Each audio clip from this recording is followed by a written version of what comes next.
Okay, so you're here with us again because you're trying to keep up with what's happening with our government. Absolutely. All the stuff that's going on. Yeah. And one of the biggest questions we always seem to be asking is, can this huge machine be tuned up a bit? Yeah. Can the federal government be more efficient? Can we make it better? Exactly. Can we make it better? Yeah.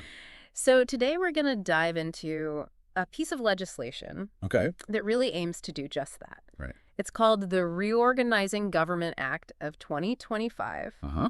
You might know it as H.R. 1295. Yep. And we've got a lot of materials here for you today. We do. We've got analyses of the bill. Yeah. We've got the bill itself. We do. And we've even got some FAQs that can clarify some points. Absolutely. So think of this as your one-stop shop to really understand this act. And to make you an expert on it, too. Yeah, to make you an expert to understand what this could mean for how the executive branch works. Exactly. Let's be honest, though. Going through a bill like this, Right. it can feel like you're just swimming through, Oh, yeah.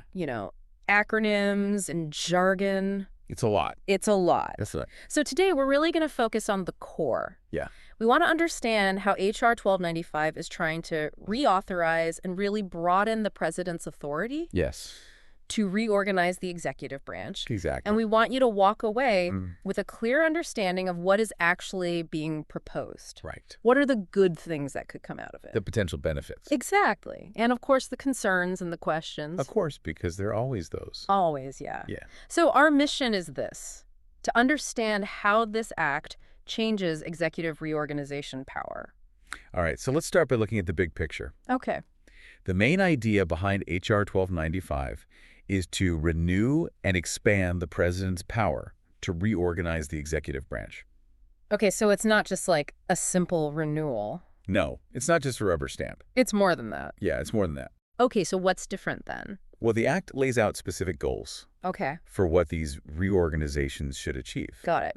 And you can find all the details in Section 901A of Title V of the U.S. Code. Okay, so let's break that down. Yeah. What are those objectives? Well, the first one Okay. is to eliminate operations that are deemed unnecessary for carrying out constitutional duties. Okay, so that sounds straightforward, It does. but it seems like unnecessary. Yes. Could be. A very open term. Open to interpretation. Very much so. Right, because what one administration thinks is essential, Exactly. another might say is unnecessary. Exactly. And that's a really important point to remember. It is, Okay. because it could lead to a lot of back and forth. Absolutely. It has a lot of implications. Okay, so what's the second objective? The second one is to reduce the number of federal employees. Okay, so that sounds like they want a smaller government workforce. Yeah, you could say that. Okay, and what about the third one?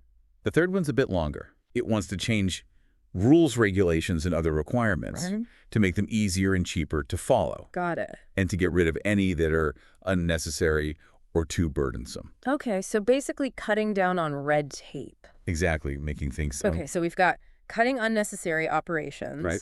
a smaller workforce, Yes. and fewer regulations. Right. Anything else? Yes, there's a fourth one. Okay, what's that? It aims to eliminate government operations that don't serve the public interest. Now, that's another one of those phrases. It is. That seems very open to interpretation. Or absolutely, because public interest can mean different things to different people Exactly. and to different political parties. Yeah, that's right. But the idea is to stop doing things that aren't helpful to the people.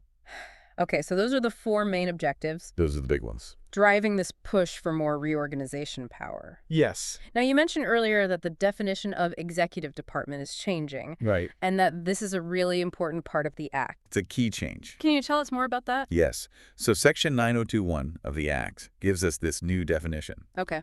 And it's much broader than what we usually think of as executive departments. Okay. It now includes any executive department agency or independent establishment of the United States, Okay.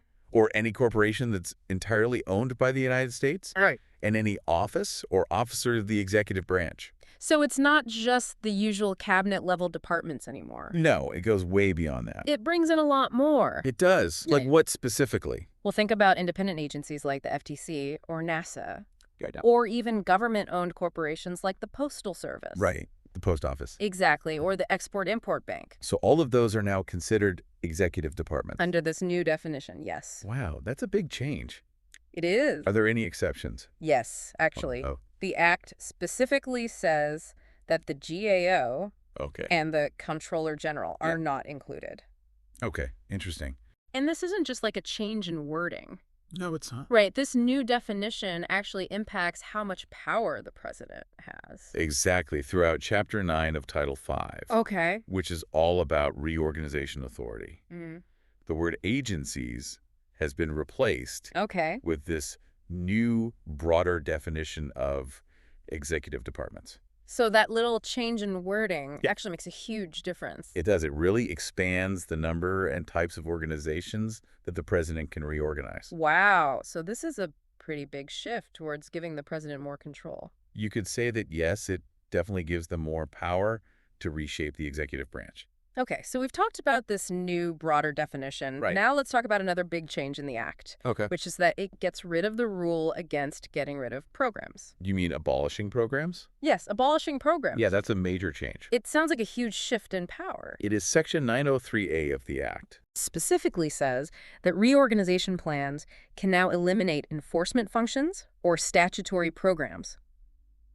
So Before, even if everyone agreed a program wasn't working or was out of date, Right. the president couldn't just get rid of it. Wow. But now that restriction is gone. So what are the good things that could come from that? Well, supporters argue that it could lead to a more streamlined and efficient government. Okay. You know, if we can get rid of programs that are redundant or just plain obsolete, Right. we could save money and make things run better. It makes sense. Right. And it also gives the executive branch more flexibility Yes. to adapt to changes and maybe consolidate things that are overlapping. Exactly. Like if you have multiple agencies all doing similar things, Right. this could let them merge or maybe even shut down one of them completely. So less duplication. Exactly. Okay. But I imagine this is also very controversial. Oh, very much so. I mean, the idea of just abolishing programs, Yeah. that probably makes a lot of people nervous. Absolutely. Yeah. A lot of those programs have strong support Okay. from advocacy groups, from the people they help, and even from the lawmakers who oversee them. Right. So trying to get rid of those programs Yeah. would definitely lead to some fights. Oh, yeah, big time. In Congress and in the public. And then there's also the risk that maybe some important regulations Right. could be weakened. Definitely, if key enforcement bodies are targeted. And of course, there's always the concern about partisanship. Of course. Right. The idea that a president might use this power Yeah, to go after programs that the other party likes. exactly. That's always a risk. So it seems like this change is going to make things a lot more politically charged. But without a doubt, it adds a whole new layer of complexity. Okay, so along with all this expanded power, Mm-hmm. the Act also has some new limits, It does. specifically when it comes to how many people work for the government. Yes, and how much money is spent. Right. Can you talk about that? Yeah, so Section 905 of the Act puts in a new rule. Basically, reorganization plans can't lead to an overall increase in the number of federal employees Got it. or a net increase in total government spending. So the idea is to make the government leaner and more efficient. Yes, to force agencies to restructure within their existing budgets and personnel. Right, so no more adding new layers or just spending more money. Exactly. It's about making the current structure work better. Makes sense, but are there any downsides to this? Well, one potential problem is that it could prevent some good reorganizations Okay, from happening, okay, especially those that need some upfront investment, okay. maybe upgrading technology Got it. or hiring some extra staff temporarily, Okay, even if those investments would save money in the long run interesting. because they would have to increase spending in the short term. Right, and they're not allowed to do that. Exactly. And there's also the risk that agencies might just make small, superficial changes. Yeah. Just to comply with the rule Right. without really addressing the root causes of inefficiency. So it's like they're just checking a box Kind of, yeah. instead of making real improvements. Exactly. And how do we even make sure that this rule is being followed? That's a good question because keeping track of all the employees and expenditures Right. across the entire executive branch Yeah. and then figuring out which changes are due to reorganization versus other factors. Right. That could be very difficult Mm-hmm. and probably pretty controversial. Yeah, it sounds like a logistical nightmare. It could be. Okay, so we've gone through all the major changes in the Act. We have. Now let's zoom out a bit Okay. and talk about the potential impact. All right. So let's start with the good stuff. Okay. What are the potential benefits? Well, if everything goes according to plan, Mm-hmm. we could see big improvements in efficiency Okay. and cost savings across a much wider range of government activities And that's because... because they're eliminating unnecessary functions. Okay. and because more organizations are subject to reorganization. Got it. Plus, being able to get rid of outdated programs Mm-hmm. could make the government more responsive and relevant. So a more modern government. Exactly. And this expanded scope could lead to more holistic reforms, Yes, it could. giving the executive branch more flexibility to deal with new challenges. Right, yeah. So those are some pretty compelling arguments. They are. But what about the other side? Mm-hmm. What are the potential risks and concerns? Well, as we've talked about, the political climate is going to be very sensitive. Right. There's going to be a lot of opposition. Yeah. And there's the risk that important regulations could be weakened. If those enforcement agencies are targeted? Exactly. And we always have to be wary of potential partisan abuse of power Right. whenever such broad authority is granted. And practically speaking, Yeah. we could end up with some very complex reorganization plans, We could. which would make it hard for Congress to oversee everything. It would. And just the process of getting rid of programs Yeah, could yeah. cause a lot of disruption and uncertainty. Absolutely. For the people and organizations who rely on those programs. So it seems like even if this act becomes law, Yeah. the actual implementation could be very messy. It could be very challenging. So what are some of the biggest hurdles? Well, one big one is figuring out how to define those key terms, Okay. like unnecessary operations Right. or not serving the public interest. Those seem like very subjective terms. Yeah, are. So that's going to lead to a lot of debate. Absolutely. And probably some conflict. And we can expect a lot of pushback Oh, yeah. from federal employee unions Definitely. and from advocacy groups Of course. because they're going to be worried about jobs. And changes to regulations and programs. Right. And any attempt to actually abolish a program, Yeah. it's going to be a huge political battle. It will be a major fight. And this no net increase rule, Mm-hmm. while it sounds good in theory, Right. it could also make it harder to do any really big reforms. It could because those might require some upfront investment. And then there's the expanded definition of executive department, Yes. which means that any reorganization is going to be much more sensitive. And much more political. Right, because the stakes are so much higher now. Absolutely. So throughout this whole process, Yeah. it seems like Congress is going to have a really important role to play. Oversight is going to be crucial. Right, to keep things in check. And to prevent unintended consequences. Exactly. So to sum up, Okay. the Reorganizing Government Act of 2025 is proposing to give the president a lot more power over the executive branch. Okay. That includes the power to restructure things. Right. And for the first time in a long time, the power to completely eliminate existing programs.